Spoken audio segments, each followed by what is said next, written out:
Talvez estejamos vivendo hoje um dos momentos mais sombrios da história do Brasil. Nesse tempo, assistimos ao esplendor da ignorância, da desinformação e do obscurantismo. Talvez fosse assim o tempo todo, mas a restrição e elitização dos meios de comunicação impedissem que o distinto público se fizesse ouvir além dos círculos que frequentava. A internet destaramelou a língua e destravou a inibição de dezenas de milhares de brasileiros. É livre falar, é só falar, diria Milor Fernandes. E o que se fala? Humberto Eco, irritadíssimo com o que lia na internet, disse que as redes sociais haviam dado voz a uma legião de imbecis.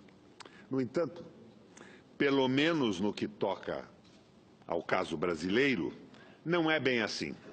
Quer dizer, não foi apenas a um grupo de iletrados, gente grosseira e abrutalhada, que as redes sociais deram voz e visibilidade. O analfabetismo político não é um privilégio daqueles supostamente incultos, rústicos, ou dos leitores da Folha de São Paulo, que opinam com a desinibição notável sobre qualquer assunto, de futebol à política, atropelando pelo caminho as relações internacionais, a cultura, a religião e a filosofia. O analfabetismo político nesses dias tão trevosos da história do Brasil dá os ares de sua desgraça no parlamento, no executivo, no judiciário ou no Ministério Público, na academia, nas igrejas, nas ditas altas rodas da dita alta sociedade. É claro, entroniza-se com fanfarras e foguetório nas redações de nossa gloriosa mídia, notadamente na mídia comercial e monopolista. Deixei de lado os economistas de mercado, os comentaristas da Globo News e da CBN, porque quero bem a alguns analfabetos e não quero alinhá-los a tal companhia. Aliás, fazendo um parêntese, se revela hoje que o Senac paga por uma palestra de um desses mervais da vida R$ 375 mil com dinheiro público. Um verdadeiro escândalo. Bertolt Brecht, com a agudeza que o fez um dos mais referenciados intelectuais do século XX, definiu para sempre o que é um analfabeto político. Para Brecht, o pior de todos os analfabetos é o analfabeto político, pelo extenso mal que causa à sociedade. Para o analfabeto político, pouco importa se vendem as nossas terras e as nossas florestas, se entregam o nosso petróleo e as riquezas minerais, se arrasam o parque industrial brasileiro. Se, sob os aplausos da mídia venal, leiloam as hidrelétricas a preços de pipoca, entregando-a, pasmem, ó analfabetos, para empresas controladas pelo Estado francês, chinês ou italiano. A privatização brasileira entrega a empresas estatais de outros países. Mas o analfabeto político não enxerga nada disso.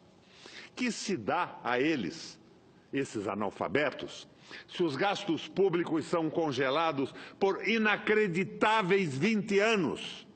O Brasil, à beira da extinção como nação soberana, e os analfabetos políticos no judiciário, no Ministério Público e na Polícia Federal, com a cabeça enterrada na areia do combate à corrupção, a procurar a popularidade em 15 minutos de televisão. Esses analfabetos políticos graduados não atilam que a grande corrupção, a maior de todas, a mãe das corrupções, é a entrega do país aos interesses imperiais, sempre a preço vil, sempre sob trâmites suspeitos, sempre promovidos por gente suspeita, por gente escolada em todo tipo de compra e venda. São ou não tremendos analfabetos políticos, tapados absolutos?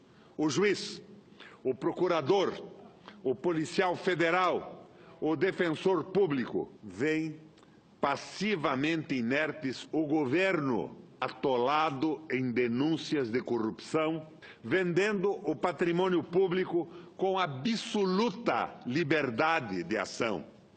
Ora, senhoras e senhores justiceiros, queridas e queridos, será que não ocorre às senhoras e aos senhores que são estas pessoas que deveriam estar na cadeia? Pessoas que estão à frente da venda das hidrelétricas, do petróleo, dos minérios, de terras, da floresta amazônica, dos portos, dos aeroportos e das estradas. As senhoras e os senhores acreditam que desta vez eles estão agindo honestamente? São os mesmos que agiam ontem, que agem hoje nesse descalabro entreguista. Para mim, esta é a maior prova de que o combate à corrupção é apenas um biombo, é apenas um pretexto deslavado para a submissão total e restrita do Brasil à globalização imperial, ao capital financeiro vadio. E pergunto, não seriam também os corruptos os que fecham os olhos para a liquidação da soberania nacional? Não seriam eles cúmplices dessa falcatrua inominável e abjeta? O pior analfabeto é o analfabeto político. Ele não ouve, não fala, nem participa dos acontecimentos políticos. O analfabeto político não sabe, não quer saber, ou se sabe é conivente, porque é um quinta coluna ou um traidor que a desnacionalização do sistema elétrico e do setor petróleo, que a privatização da infraestrutura aeroportuária, rodoviária, ferroviária e hidroviária, que a desindustrialização e a primarização da economia brasileira levará ao país a se transformar num mero Estado associado a grandes potências, renunciando para sempre à soberania, à dignidade, o respeito, a autoestima, a honra, o desenvolvimento e a boa qualidade de vida para toda a nossa gente. Mas o analfabeto político é tão burro que se orgulha e estufa o peito dizendo que odeia a política. Escolas sem partido, sem política, sem ideias. O analfabeto político é tão idiota que se apaixona perdidamente, prontamente pelos políticos que dizem que não são políticos, pelos políticos que também dizem que odeiam a política. O analfabeto político está sempre pronto para aderir ao primeiro picareta que surja na esquina, desfraldando as bandeiras da moralidade, da ética e da política sem partidos. Os analfabetos políticos adoram os administradores, entre aspas, os técnicos, entre aspas, e os empresários, tidos como empresários de sucesso. Não sabe o imbecil que da sua ignorância política nasce a prostituta, o menor abandonado e o pior de todos os bandidos, que é o político vigarista, pilantra, corrupto e lacaio das empresas nacionais e multinacionais. Hoje, o capital financeiro, que tenta dominar o mundo. E é representado pelos Meirelles, pelos Goldfein, que não sabem nem se preocupam em saber quanto custa 1 quilo de feijão, 1 quilo de arroz ou uma posta de carne para dar a mistura no almoço de um pobre trabalhador.